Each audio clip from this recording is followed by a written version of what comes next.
100% job guarantee తో ISTTM Business School admissions open.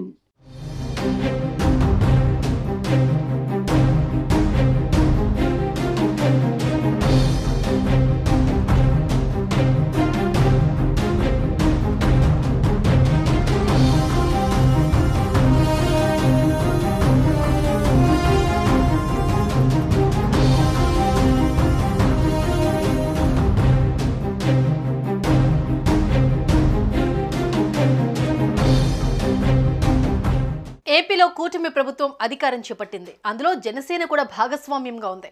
Deputy సీఎంతో పాటు పలు కీలక శాఖలను పవన్ కళ్యాణ్ నిర్వర్తిస్తూ ఉన్నారు. ఇక కొత్తగా ఎన్నికైన జనసేన ఎమ్మెల్యేలకు ట్రైనింగ్ సెక్షన్ నిర్వహించారు పవన్. విజయవాడలోని తన క్యాంపు కార్యాలయంలో జనసేన ఎమ్మెల్యేలకు శాసనసభ వ్యవహారాలపై అవగాహన కార్యక్రమం నిర్వహించారు. ఈ సమావేశంలో శాసనసభ వ్యవహారాలు, సభా నియమావళిపై పలు సలహాలు, సూచనలు చేశారు.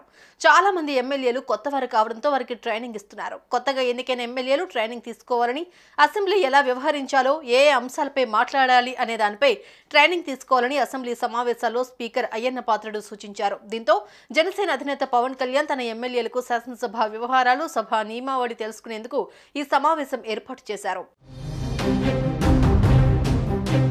మరోవైపు పవన్ కళ్యాణ్ వారాహి అమ్మవారి దీక్ష చేపట్టారు. మంగళవారం దీక్ష స్వీకరించిన పవన్ కళ్యాణ్ 11 రోజుల పాటు దీక్షలో ఉంటారు. ఇందులో భాగంగా పాలు, పండ్లు, ద్రవాహారం తీసుకుంటారు. గతేడాది జూన్ మాసంలో పవన్ కళ్యాణ్ వారాహి విజయయాత్ర చేపట్టారు. ఆ యాత్ర సందర్భంలోనూ వారాహి అమ్మవారికి పూజలు నిర్వహించి దీక్ష చేశారు. తాజాగా వారాహి అమ్మవారి దీక్షలోనే పవన్ కళ్యాణ్ తన క్యాంపు కార్యాలయానికి వచ్చారు. పసుపు బట్టలతో, పంచకట్టుతో పవన్ సమావేశంలో పాల్గొన్నారు. సుమన్ టీవీలో మీ పర్సనల్ అండ్ బిజినెస్ ప్రమోషన్స్ కోసం కింది నెంబర్కి కాంటాక్ట్ చేయండి.